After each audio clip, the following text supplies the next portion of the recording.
DCCs, OCPDs, OCS.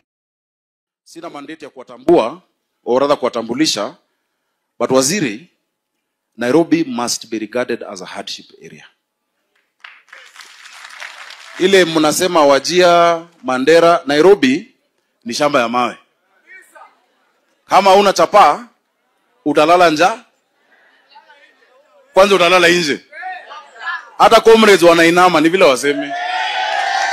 Wanainama. Na unajua kuinama. Si mumuona governor kwako. So waziri, ile pesa officer analipo Nairobi, akipata kama ni 1,100 ama 50, it is not the same as 50,000 in Nandi County, or Elgeyo Marakwet, or Mombasa even, or Nyeri. Bei ya nyumba iko juu.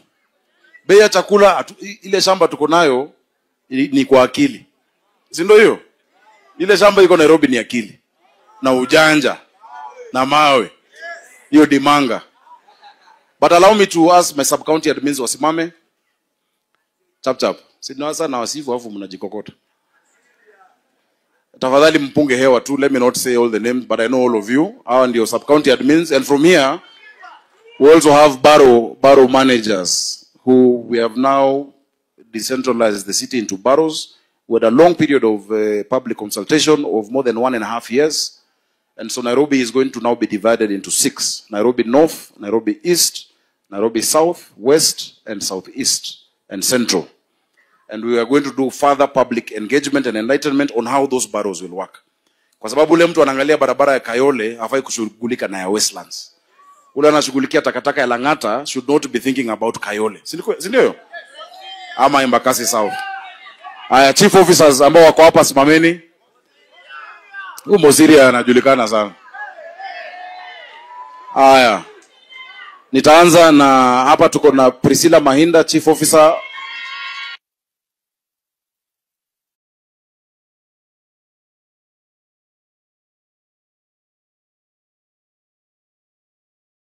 Mkuu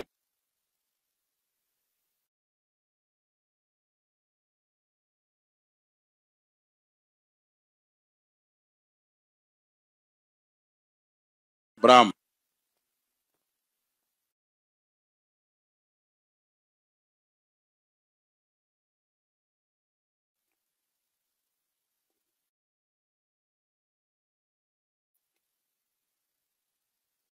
Mambo ya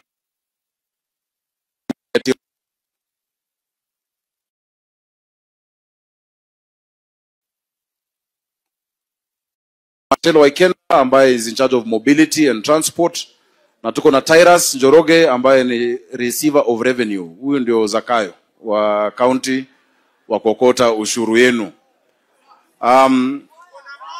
Tuko na Bernard Kiala ambaye ni chief officer wa mambo ya boroughs and sub-county administration. Pia mko na chief officer. Wako na kila kitu. So, in this meeting today, what we want to achieve is energy on how we can respond to the people and to the needs of the people of Nairobi. Nairobi sio county kama yote. It's a county of 7 million people, a city of 7 million people during the day, 4.5 to 5 million people at night. If Nairobi was a country, it would be the 18th richest country in Africa. Nairobi has a GDP of $28 billion. Rwanda has $11 billion. We're 3 times Rwanda. We're 10 times Burundi at $2 billion. And almost 20 times Eritrea. It must work. Because of those challenges, ile uhusiano ambao tunahitaji kuwa nayo na nyinyi. Ukiangalia sheria ambazo zimepitishwa, mojawapo ikiwa Urban Areas and Cities Act. The Urban Areas and Cities Act section 6, to be precise, demands a close collaboration with the national government but also with the people of Nairobi. We want a city of order, dignity, hope, and opportunity. And for us to do that, there are things that must be corrected, and that synergy will give it to us. Waziri, vile nimesema yetu si kuzungumza suluhisho ambazo tunazo, ni kusikiza wananchi, but ni mzuri kuguide zile area. Kuna areas ambazo leo lazima tukubaliane. Umesikia? Kuna areas lazima tukubaliane. Jambo la kwanza ambalo lazima tukubaliane is how we are going to deal, because we need a clean city, on the issue of illegal dumping. Tuko na vijana wetu tumeandika kazi 1400 Green Army. Na wengine zaidi watakuja. Tumeinvest kwa equipment. Lakini kila siku wakati ambapo wanafanya kazi, wanasafisha, kuna wale ambao wanalipa CBOs, wanadump kwa barabara. Nimeona juzi Kangemi wameclear, Kawangware wameclear pale Gitanga. We must deal Makongeni hapo, we need to agree as the people of Nairobi on how to deal with the issue of illegal dumping, so that we have a clean city. Ili baadaye tujihusishe pamoja na wananchi kufanya cleanups katika kila area. Mkizungumza tafadhali mgusie ideas mko nazo hapo, tutasikiza. You might have a better idea than what we have. Jambo la pili, lazima tuangalie mambo ya watoto wetu kubaki shuleni. Sisi kama county tunangangana na national government. Na furahi rais wetu mpendwa William Samoei Ruto. Rais William Samoei tulienda tukamlilia, akatupatia bilioni 1 kupitia wabunge kujenga madarasa zaidi, because watoto wetu wengi hawako kwa shule za umma. Vile alifanya hivyo, mimi pia kama governor na serikali ya county tukahakikisha kuna chakula kwa shule. Katika shule zetu zote za umma watoto wanapata chakula kila siku kwa shilingi 5. Enrollment has gone up by 40%, but it is not enough. The chiefs, the assistant chiefs help us get our children back to school. Na watu wa Nairobi kama mko na ideas ili watoto wetu wasiende kwa gangs, mtuambie what we can do to make it better. One of the ideas nimesikia watu wanauliza ni njia gani, kwa sababu sasa hizi tunaenda likizo. Wazazi wanauliza sasa watoto watakula nini kwa likizo? Kwa sababu wakati wa shule wanapangwa, si ndio? Lakini wakati wa likizo wanarudi kwa mabarabara. We need to partner with national government. Waziri, when we signed the intergovernmental agreement, we had agreed on a shilling for a shilling. So far the county has spent close to 3 billion. We have not yet received the shilling for shilling. If we get it, we can feed the children in all the holidays, such that kama shule inafungwa bado kila siku watoto wanaweza kuja shuleni, wakule, wafanye tuition kidogo, wacheze, waende nyumbani. Kwa sababu mtoto akiwa na njaa mambo ni mbaya sana. Si ni kweli? Hao chiefs wanajua. Hao ward admins, are the ward admins here? Ward admins mko wapi? Nyinyi mnajua what I'm talking about. Ya tatu ndo niende haraka, sitaki kuzungumza. Mimi nawapatia two areas that I want us to agree on. Transport sector. Mambo ya bodaboda na matatu. Ya kwanza, I think the reducible minimum for us to have security. Tumeona vile na bodaboda wengi ni wazuri. Kuna infiltration kidogo ya ukora. We want to put a deadline by which every bodaboda must be in a registered SACCO. Compulsory. And that SACCO must have, and you'll guide us because NTSA is under you. That SACCO, of course you can't do a different color. Unajua wanaume tunajua tu red, green, blue na black na yellow. If you say 17 colors, we don't know. Do you know 17 colors? Sijui wanasema indigo, mauve, we don't know. But the reflector must say which SACCO they are in. And we want the traffic police. Juzi nilienda Rwanda. Ukiona mataa imewaka red, bodaboda inasimama. They don't move. Huku Nairobi wanaenda anti-clockwise kwa roundabout. Anti-clockwise.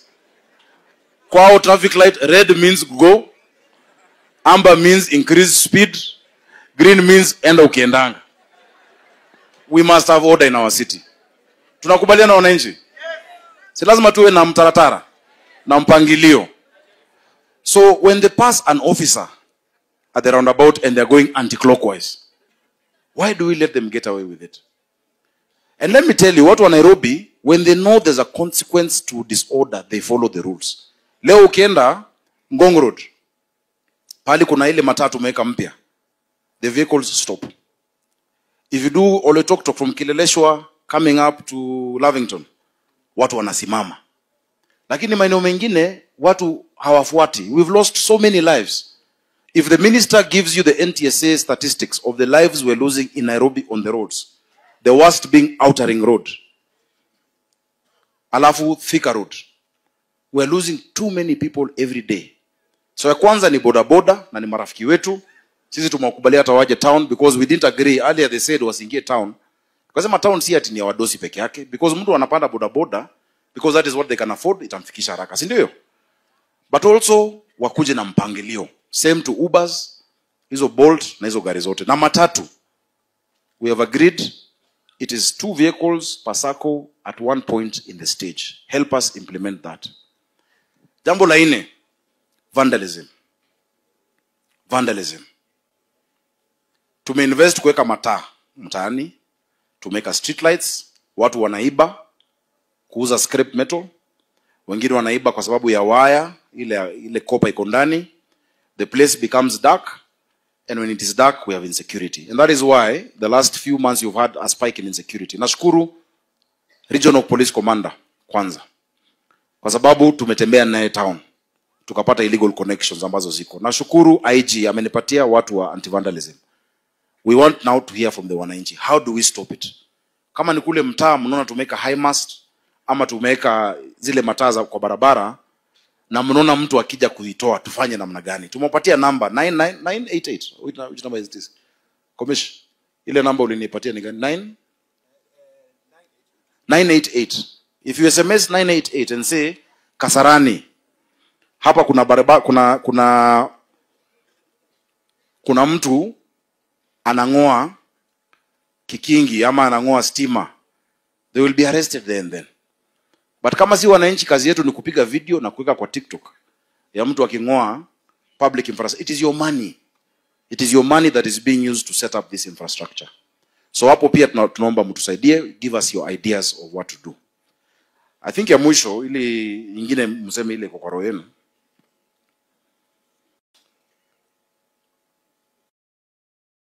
The proliferation of gangs. I know we have a big problem of unemployment. Ni mikakati gani katika mitaa yetu tunaweza fanya ili vijana wetu? Juu vijana wengi wako kwa dimanga, wako kwa mawe. Na sio kutaka kwao. Wako hali mbaya. Na tunajua wako udu. Unajua waziri hii jukwaa ya Nairobi tutaweka subtitles. Kwa sababu kuna maneno mengine nasemwa wako udu. Wako vizi. We need affirmative action. Zile programs zinapelekwa kwa county zingine. Ya Nairobi inafaa iongezwe. Because idadi, kuna wale wameingia climate works na tunashukuru, kuna wale tumeweka kwa Green Army, tunashukuru, haitoshi. We must engage them productively. Kama mko na ideas kwa mitaa of what we can do economically, vijana wawe busy. Sports tunaweka stadia, that we are doing. We are doing the playing grounds, but we want something from you to be able to assist us to sort that out. I want to leave it there.